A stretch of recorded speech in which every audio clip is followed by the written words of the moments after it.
na. Mamaya, picture tayo, ma'am. Pupunta ako dyan sa iyo. Opo! Kita mo nga naman, oh. Talagang naniniwala ako sa asawa ko eh. Sabi ng asawa ko, alam mo ikaw, mas swerte ka. Sabi, oh, bakit? Kasi ang mga fans mo, karamihan, senior citizen. Abay, nandito lahat, oh. Sa oras ng, anong oras na ba? O, alas 10:15. Naku, maraming salamat po. Naniniwala talaga ako maraming ano rito. Nood ng magisino ka man. Sigurado. Alam nyo, hindi ko mabanggit yung kapartner ko doon kasi kandidato yung... Kailangan, ang binabanggit ko dito, puro Duterte lang. Uunahin ko na po. Huwag nyo pong kalilimutan. Subok naman na. Umpisahan po natin doon. Jimmy Bondok. Alam nyo si Jimmy Bondok? Yan ho ay artista, singer. Yan ho ay alaga ni Digong. Yan ho ay ipinuwesto niya sa PAGCOR. Para doon po sa PAGCOR, alam nyo maraming pera yung PAGCOR. Kailangan yung ilalagay mo doon matino. Kaya po inilagay yan ni Digong doon sa PAGCOR sapagkat siyang nangasiwa ng mga programang sosyal. Ibig pong sabihin, yung mga binibigay sa mga mahihirap, panggamot, mga pinatatayong mga para sa senior citizen, na mga building. Yan po ang naging trabaho ni Jimmy Bondok. At yan po ay nag-aral. Naging abogado. Hindi po para sa sarili niya. Nag-abogado po yan para malaman niya ang batas at kung paano kayo ipagtatanggol. Kaya hindi po mamimili kailanman si Pangulong Rodrigo Roa Duterte ng basta-basta. Mahal ni Mayor ang Pilipinas, mahal niya kayo. Kung sino man ang ilalagay niya dyan, maniwala po kayo, magpapakamatay yan para sa inyo. Sumunod, ito, hindi ko na kailangan ipakilala to dahil ito ang pinakamatapang na taong nakilala ko. Marami ho silang binabato sa kanya dahil siya ay isang bato. Marami silang pinupukol sa kanya. Huwag ho kayong maniwala doon. May nagsasabi, nandiyan si Bato, pro-China yan. Isang malaking katarantaduhan po yun. Hindi ko lang magaya yung mura ni Mayor, pero gusto ko magmura, wag na lang, kasi hindi ko magagaya si Mayor. Alam ninyo, si Bato, sundalo yan. Wala ho yang ginawa sa buhay niya kundi makipaglaban sa mga terorista. At walang pinakamasarap sa isang matapang na tao at sa isang naka-uniforme, maging sundalo man yan o pulis. Ang makalaban mo, hindi mo kalahi. Ibig kong sabihin, kung tayo man ay magkakaroon ng singalot sa kahit na sinong dayuhan, unang-una po si Bato na mamamatay. Dahil yan po, ay tunay na Pilipino at tunay na matapang at mahal kayo. Pro-Pilipino po yan. Palakpakan nyo si Bato. Hindi kayo iiwan yan. Ito naman, kilala nyo nito. Hindi ko na kailangan ito ipakilala dahil number 1 po ngayon ito. Bakit po siya naging number 1? Paano? Tama po kayo, malasakit. Pangalawa, alam nyo kung, pare, ayos ba, tol?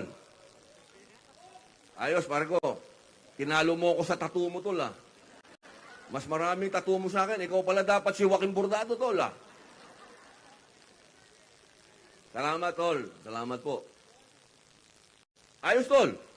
Patapusin mo muna ako. Baka iwan nila ako. Sila nanay. Dahil lang, tol. Tatapusin ko lang to. Balik ako sa'yo. Sandali lang. Ikaw naman. Ang layo ng pinanggalingan ko. Hayaan mo muna ako magsalita. Bongo. Yung pong salita na yan, yung pangalan na yan, siya po ang unang-unang senador na nagbaba ng gobyerno sa tao. Sigurado ako, lahat po kayo dito, kung hindi man lahat, narinig nyo na po kung ano yung Malasakit Center. At napakarami pong natulungan yan. Nakita ko po at naramdaman ko. Hindi po magiging mainam kung walang continuation. Alam niyo po, pinakamahalaga sa lahat, yung continuation, yung magpapatuloy ng programa mo. Di ba yan nga po ngayon ang pinagdidiskusyon ng ating Pangulo at Pangalawang Pangulo dahil nawalan ng continuation. Kaya, kung hindi man natin magawa doon sa departamento ng executive, pwede po natin gawin sa legislative. Sa amin po, sa aming hanay, pwede pong magkaroon ng continuation. Mangyayari lang po yan kung mananalo muli. At number one, huwag niyo pong ngayaang bumaba, si Senator Bongo. Opo, ang kanyang bisyo ay Ang sarap nga rinig, alam ng tao. Ngayon po, ito naman, narinig nyo na magsalita, si Atty. J.B. Hillo. Bisaya ito. Ito po yung sinasabi ko sa inyo kanina pa, na importante na ang Bisaya ay makilala. Dito po, sa taong ito, kay Atty. J.B. Hillo, sigurado po ako, matutuwa kayo sa kanya sapagkat anyo rin siya ni Digong. Anyo rin siya ni Digong. Magkaiba lang sila ng style. Pero ang adhikain nitong taong ito, para din pong si Digong. At tandaan po natin, siya ay Bisaya. Ang susunod po, Raul Lambino. Ito pong taong ito, matagal na po ito sa gobyerno. Napakatagal na po. Hindi lang sikat. Bakit hindi sumisikat? Kasi hindi gumagamit ng pera. Alam niyo sa atin, pagka marunong kang gumamit ng pera ng tao, sikat ka. Kasi gagamitin mo yan para ikaw ay makilala. Pero itong taong ito, Raul Lambino, matagal na po ito nagserbisyo sa mga pangulo. At matutuwa po kayo sa kanya sapagkat abogado siya, pero magsasaka. Napaka-importante po nun. Dahil nararamdaman nung taong ito kung ano yung nararamdaman ng lahat ng magsasaka. Hindi po kayo bibigyan, litigong ng kandidatong hindi kayo nararamdaman. Attorney Raul Lambino. Ito naman po, special mention ito Nung kami po ay nasa Hague, tuwing lalabas ang ating mahal na Inday Sara Duterte sa kulungan, kasi doon po kami sa labas, nag-aabang kami doon sa labas. Inaabangan namin kung kailan kami papapasukin. Kasi doon ho, para ka talagang nakatanghod. Ang sama-sama ng loob mo kasi bakit nandun ka sa dayuhang lugar at doon nag-aantay ka. Yun o, paglabas ng pangalawang Pangulo, tatanungin namin siya, kamusta po ang ating mahal na Digong? O ang sasabihin po ni Inday, sasabihin niya, alam mo, ang kabilin-bilinan niya, itong taong ito. Ito pong si Attorney Rodante Marcoleta. Ito pong taong ito, matagal na po itong dapat na senador. At alam ko po, sana po, sa araw po, huwag niyo pong kalimutan na ito ay laging tumitindig katabi ng ating Pangulong Rodrigo Roa Duterte at ng ating head-on. Kumbaga, harapan, hindi po yung talikuran. Alam niyo naman sa politika natin, uso yung talikuran. Ayos magkaharap, pero pag talikod, saksakan. Pero ito hong si Marcoleta, nakikita niyo ho yan. Harapan kung paano niya banatan din kung sino yung bumabanat sa ating mahal na Rodrigo Roa Duterte at sa ating pangalawang Pangulo. Tandaan niyo po, Rodante Marcoleta. At ito naman po, naku, happy birthday. Kailangan sa magkakaibigan, importante, kilala mo kung sino yung tunay mong kaibigan. Dapat, hindi ka na naloloko. Minsan may kaibigan ka, yung pala kaibigan mo lang sa interes. Kapag ka nagkaroon na ng problema, iiwang ka. Pero ito hong taong ito, Pastor Apollo Kibuloy, napatunayan niya po sa buong Pilipinas at sa buong mundo ang salitang walang iwanan. Kahit na pinukol na sa kanya ang lahat at napakaraming bintang, nanatili po siyang tapat. Una, sa bayan. Pangalawa, sa atin pong mahal, Rodrigo Roa Duterte. Yan po ang klase ng mga pinuno na kailangan magkaroon kayo. Pastor Apollo Kibuloy. Happy birthday po, Pastor. Ito naman po. Ito, si Atty. Vic Rodriguez. Narinig nyo naman magsalita po yan kanina. Pag nagsalita po yan, galing sa puso niya. O tol, oo, mahal na nga kita, palagay ko maging sino ka man. Dito mo, mamaya, tol, acting ka mamaya. Atty. Vic Rodriguez. Yan po, alam nyo naman ang istorya niya. Kaya kung may sinasabi po yan, ibig sabihin, alam niya yung sinasabi niya at katotohanan niya. Kaya sana po, bigyan niyo siya ng pagkakataon na maging senador. Dahil naniniwala po ako makakagawa yan ng mga batas para yung mga sanay na sa sistema, maharangan. Kailangan nyo ng mga bagong muka na nangangako na lalabanan ang korupsyon. Hindi yung paulit-ulit na. Marami na tayong naririnig na ganyan against corruption, against corruption. Ilang taong ka na ba dyan? Sabihin, hindi mo ba nagagawa? Okay, susunod po. Ito laging binabanatan nito. Di, artista lang yan. Alam nyo, pagka hindi mo alam ang kasaysayan ng Pilipinas, maliligaw ka talaga Sino ba ang mga unang bayani dito sa revolusyon?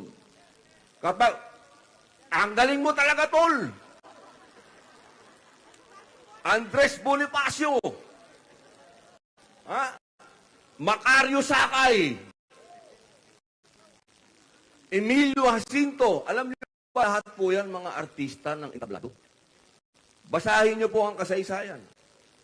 Mga artista po yan. Sila po ang mga para sa kalayaan natin. Ninakaw lang nga sa kanila. Nung nanalo na, ninakaw sa kanila ng mga politiko.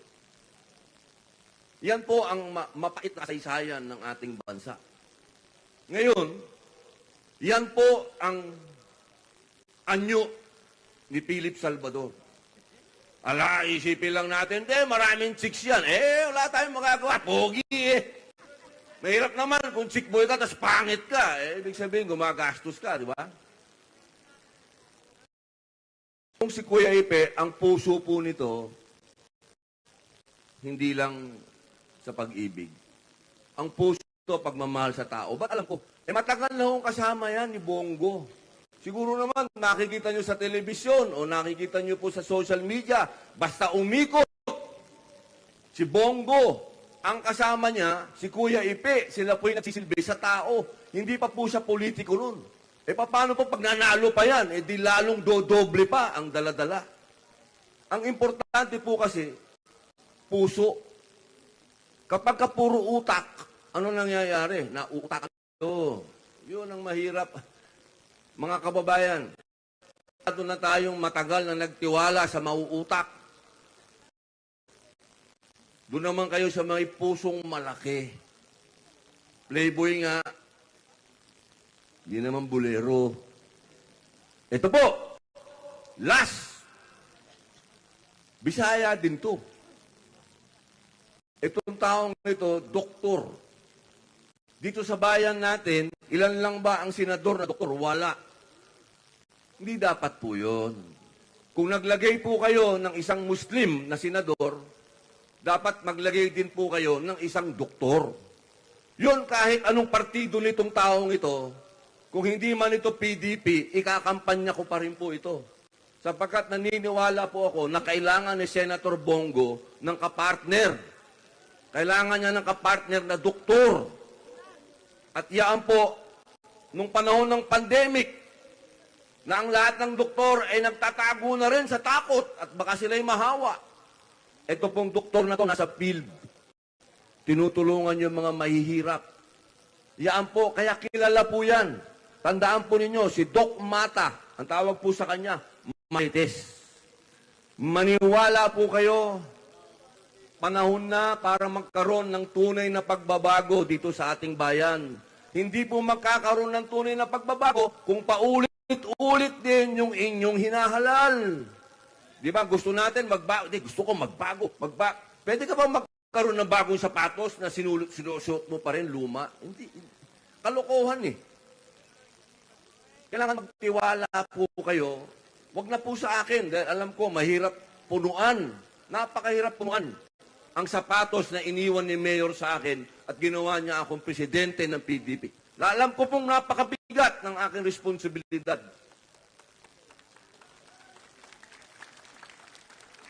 Pero sana po, salamat po, pero sana po bilang kilala niyo naman akong artista din, hindi politiko, wala naman po akong reputasyon na may niloko ko o may ninakawan ako. Wala po akong ganyan. Ako po, buong buhay ko.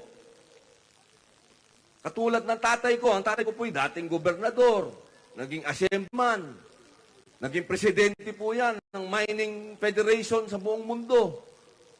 Lumaki po ako, nakasama ko mga minero, mga laborer.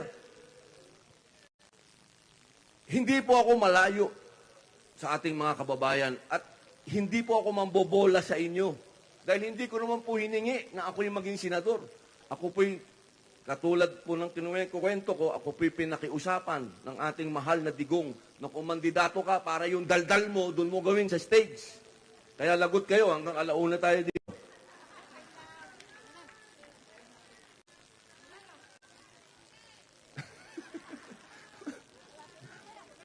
Nanay, pangako, magpipicture taking tayo, nanay, ha? Tatapusin ko na kasi anong oras na rin. Nahihiya na rin po ako sa inyo at kinukuha ko na masyado yung oras po ninyo. Hayaan lang po nyo ako magpasalamat sa lahat ng coordinator nito. Alam nyo, ang PDP wala pong pera. Ito pong ginagawa nito, gastos po ninyo ito. Kami po ay tinatawag lang para pumunta. Pumunta kayo dito, mag-rally kayo, tutulungan namin kayo. Kaya maraming salamat po sa lahat ng mga tumulong po sa amin. Kami po'y mahirap na partido lang. Pero iyaan po naman ang ipapangako namin sa inyo. Dahil alam niyo po, kapag ka wala ka namang ginagastos, ibig sabihin wala kang babawiin. Yan po ang panlaban ninyo sa PDP. Hindi po pa kami mayayaman. Well, during my acting days, I am rich. Very rich. Pero nung nagkaroon, patagalogin ko na, hindi ko na ma-translate eh. Pero nung pandemic ho, siyempre, alam nyo naman, tayong lahat, tulungan tayo nung pandemic eh. Kaya halos kalahati ho ng kayamanan natin, naibigay ho natin yan sa taong bayan. Kasi sino man mag-iisip na, wala naman mag-iisip na matatapos pa yung pandemic, ang iniisip natin ng parang dadating na ang Panginoon Diyos ng panahon na yun, ano? Kaya napakahirap naman kung madamot ka pa. Ngayon po, bilang pagtatapos, narinig naman po ninyo lagi ang ating pangalawang Pangulo. Alam niyo yung pangalawang Pangulo natin, isa siyang taong magaling na leader.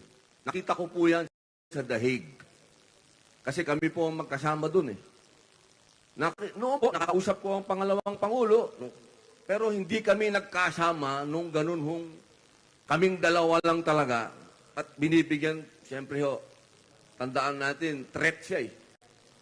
So, binibigyan ng extra protection. Napakagaling ho ng utak at puso ng ating pangalawang Pangulo. Lahat po kami ay inaasikaso niya, imbis na siya ang inaasikaso namin. Ang mga taong bayan po doon, dumadating doon, may dalang pagkain, wala po kaming ginagastos, tubig, lahat. Alam nyo, isa-isahin ho yan ni Sarah. Magpapapicture siya sa mga tao, kakausapin niya. Nakita ko, sabi ko, wow, meron palang ganitong klaseng politiko. Tagal ko na rin ho naman sa politika na sumasama-sama sa mga politiko. Madalas yan, picture ng konti, salita ng konti, aalis na. Pero si Inday po, nakikipag-usap. Kinakausap niya yung tao, binibigyan niya talaga ng panahon. Eh yan ang kailangan natin dito sa Pilipinas, bigyan kayo ng panahon ng ating leader. Kaya sana po, huwag po kayong pumayag na ang ating Vice President ay ma-impeach. Kasi iilan lang po kami. Kung hindi po mananalo ang Duterte, at ang mananalo lang po ay si Senator Bongo at si Senator Bato, eh tatlo lang po kami. Eh medyo mahirap pong depensahan. Alam niyo ho, ang mahirap sa Senado, yung botohan eh. Kahit na anong galing mo magsalita, kahit anong galing mo magpaliwanag, pagdating ng botohan, pag kulang kayo, kawawa kayo. Kaya kung gusto po natin talaga magkaroon ng continuity, yung masundan yung ginawa ng ating Pangulong Rodrigo Roa Duterte, huwag po nating hayaan na ma-impeach ang ating pangalawang Pangulo. Duterte! Duterte! Duterte! Maraming salamat po, Nay, Tay, Lolo, Lola. Talagang mas malakas pa yung siyaw po ninyo. Si Lolo, naka-shades pa. Boss, ikaw ang idol ko. Paglaki ko, gusto ko parehas kita. Salamat po, Tay. Inspirasyon po kayo sa akin. Inspirasyon. Salamat po. Paglaban niyo po ang PDP. Kaya sana po, sa araw po, nang kayo iboboto, huwag niyo pong kalilimutan, Duterte. At pag nandun na po kayo, tandaan lang po ninyo, merong isang tao, isang Pilipino, isang matanda, ang nakakulong sa dayuhang lugar, kulungan. Lagay lang po ninyo sa puso yun. Kaya ano pong partido nyo, kahit ano pang politika nyo, maging maka-Duterte kayo o maki-ano kayo, tandaan lang nyo yun, may isang Pilipino nakakulong, matanda, dating Pangulo. Tandaan lang po niyo yun. Bring him home. Ipaglaban po. Duterte! Duterte! Duterte! Maraming salamat po.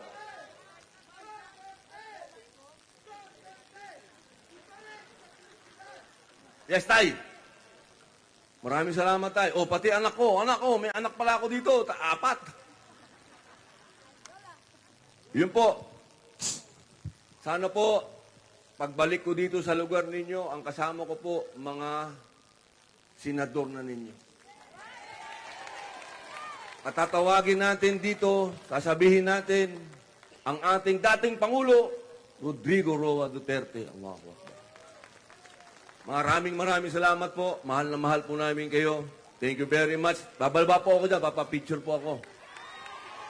Mga kababayan, Senator Robin Padilla! Bago po tayo magtapos, sabay-sabay po natin kantahin ang Pilipinas, Duterte pa rin! Maraming salamat at magandang gabi po sa inyong lahat.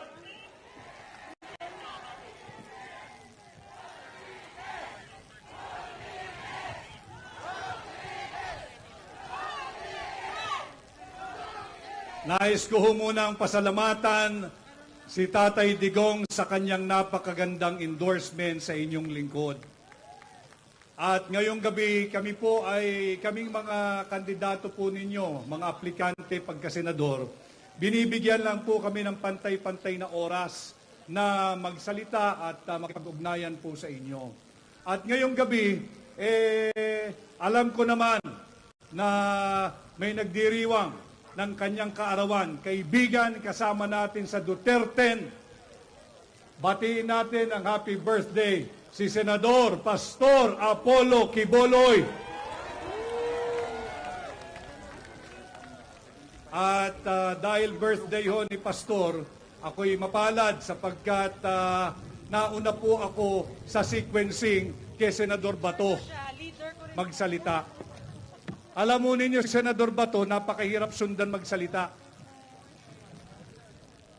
Dadaanin ka sa kanta, napakagaling kumanta. Hindi pala kontento, napakahusay sumayaw, malambot ang bewang. Bibigyan ka pa ng napakagagandang pagtalumpati.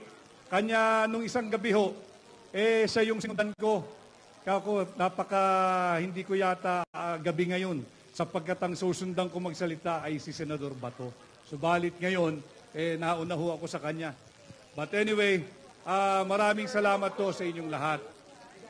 Ako po muli ay si Attorney Vic Rodriguez, number 56 sa balota, Pilipino, abogado, maisog.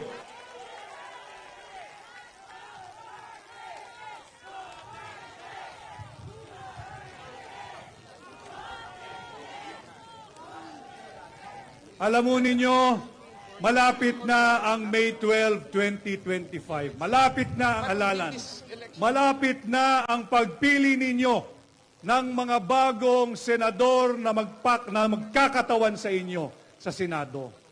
At sana ho ay maintindihan nating lahat, maunawaan natin lahat what is at stake for you, for me, for your family, for our country, and for the Filipino people this midterm election. Ang ating pong bansa ay lugmok na sa utang. Ang administrasyon ni Bongbong Marcos, wala pang 3 taon, 4.1 trillion pesos na ang utang. Saan nila linalagay yung pera ninyo? Pera nyo yan. Linalagay nila sa ayuda, tama po kayo. Linalagay nila sa AKAP, linalagay nila sa AYIX.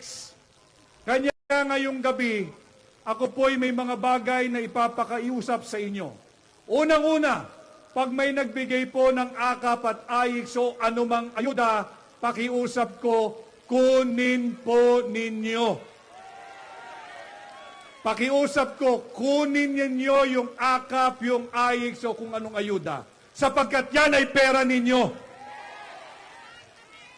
At sa pagkuha ninyo ng pera ninyo, huwag kayong tatanaw ng utang na loob diyan sa mga tiwaling politiko. Huwag kayong tatanaw ng utang na loob, hindi dahil katulad nila tayo, mga ingrato. Hindi ho. Hindi kayo dapat tumanaw ng utang na loob sapagkat matatalino na ang mga Pilipino. Alam nila na pera nila yan at ayaw na nating magpabudol muli sa Marcos administration. Pangalawang ipakikiusap ko sa inyo, tulungan po ninyo ang Duterte. Vote straight Duterte.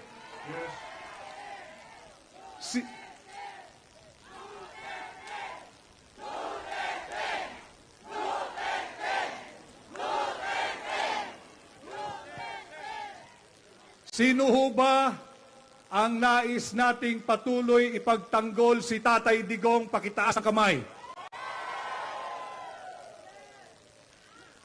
Sino rin ho rito ang nais naming ipagtanggol patuloy si Vice President Inday Sara Duterte? Pakitaas ang kamay. Malinaw, nagkakaintindihan tayo ngayong gabi. Kinakailangan po natin ng sapat na numero, ng sapat na bilang sa Senado upang ipagtanggol natin si Tatay Digong at si Vice President Inday Sara Duterte. At higit sa lahat, kinakailangan po namin kayong ipagtanggol sapagkat nanganganib ang ating demokrasya sa ilalim ng Marcos administration. Huwag ninyong kalilimutan sa May 11, 2 buwan na, magdadalawang buwan na, simula ng pinagkait nila kay Tatay Digong ang kanyang karapatang pantao. May 11, huwag niyong kalilimutan. Bago mag-May 12, alalahanin ninyo si Tatay Digong. Alalahanin ninyo kung paano siya pinagkanulo ng Marcos administration sa kamay ng mga banyaga. Huwag ninyong kalilimutan. Nang sa ganon, pagtungo po ninyo sa mga presinto ninyo ng susunod na araw, May 12, sariwa sa inyong isipan, sa inyong puso, sa inyong damdamin, sa inyong diwa, kung paano nila sinalbahe at ipinagkanulo ang kapwa natin Pilipino na ang pangalan ay Rodrigo sa kamay ng mga naglalaway na banyaga dyan sa ICC. Ganon din ho, si Vice President Inday Sara, itong pinakahuling survey, 59% ng Pilipino ang nagsabi, approve kami kay Sara Duterte. Hindi po natigil dyan, higit na mataas, 61% ng mga Pilipino nagsabi, tiwala at panatag ang loob namin sa pagkatao at liderato ni Inday Sara Duterte. Yan ba ang Vice Presidente na dapat i-impeach ng mga tiwali at elitistang kongresista? Kinakailangan namin ng tulong ninyo. Kinakailangan natin ng sapat na bilang at numero sa Senado. At dito naman ho, mga kababayan, huwag ninyong kalilimutan yung mga tiwaling kongresista na pumirma dyan sa illegal na impeachment complaint laban kay Vice President Inday Sara Duterte. Huwag ninyong kalilimutan ang kanilang mga pangalan. Hindi lamang dito sa Iloilo, kundi sa buong Pilipinas. Sisantehin nyo na po sila pagdating ng May 12, 2025. Huwag na natin silang ibalik sa Kongreso. Maglagay na kayo ng bagong kinatawan sa Kongreso. Kilalanin ninyo ang mga kongresistang pumirma diyan sa huwad na impeachment complaint laban kay Vice President Inday Sara Duterte at sisantehin na natin sila, huwag nang muling ibalik sa Kongreso. At muli ho, iisa-isahin ko ho yung Duterte, huwag po ninyong kalilimutan, Senador Doc Richard Mata.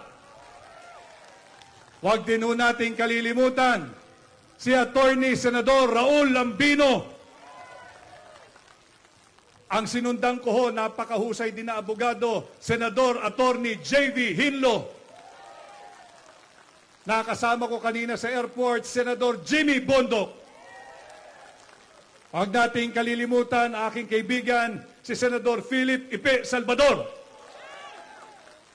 Siyempre, ibabalik natin sa Senado, Senador Bongo. Ibabalik natin sa Senado, Senador Bato de la Rosa. Idadalhin natin sa Senado, napakagaling na mambabatas, Senador Dante Marcoleta. At siyempre, ang nagdiriwang ng kanyang 53rd birthday ngayong gabi, number 53 sa balota, Senador Pastor Apollo Quiboloy.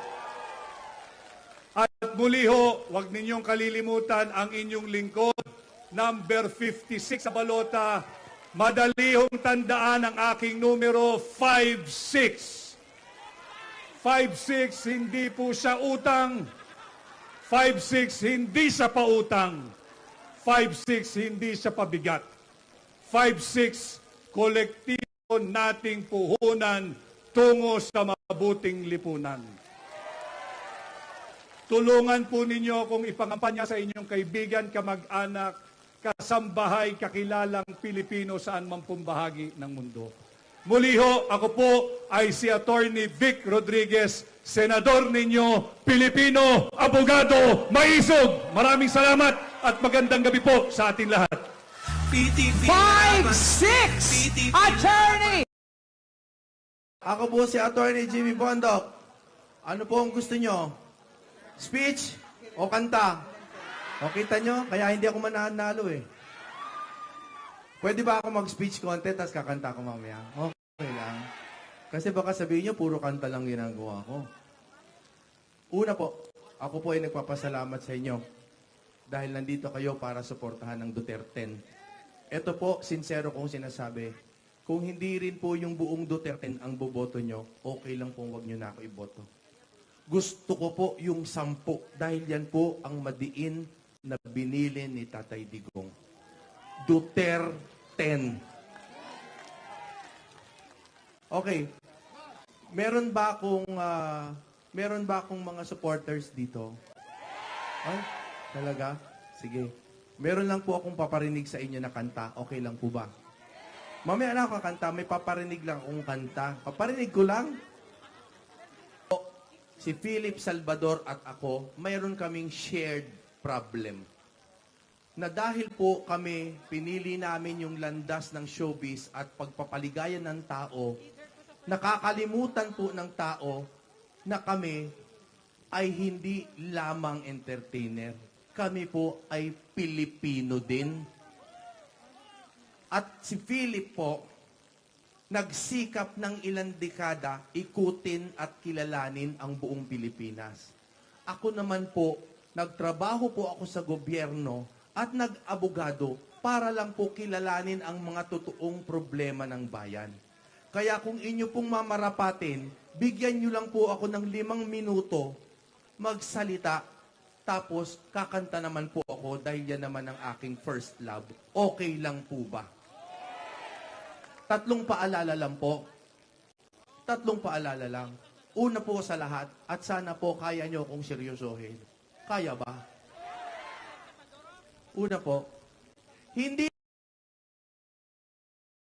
tayo saklaw ng ICC. Hindi po. Gumagana po ang piskalya at hukuman natin. Kung meron po silang hindi gusto sa mga ginawa ni Tatay Digong, dito po tayo sa Pilipinas magtuos.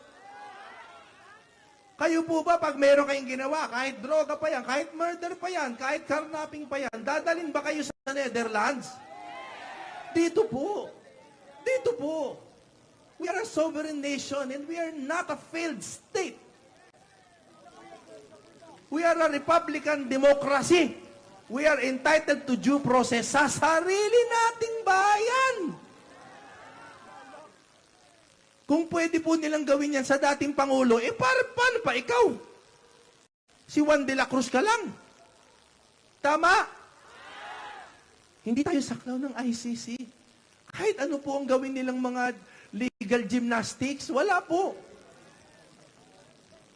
Pangalawa po, papayag ba kayo, Vice President, binoto ng 32 million, i-impeach ng 300 congressman? Papayag kayo niyan? Tapos hindi pa dinaan sa tamang proseso. Kaya po ang pangalawa kong mensahe sa inyo, ito po hindi lang kampanya, ito po ay para sa bayan, para po ma-uphold ang Constitution. Bumoto po kayo ng Duterte, hindi lang po dahil dyan sa aming kampanya. Alam niyo kung bakit? Ang impeachment po, galing sa lower house, aakyat sa Senado. Pagdating po sa Senado, kailangan nila 2/3. 16 out of 24 na senador, pag nag-yes yan sa impeachment,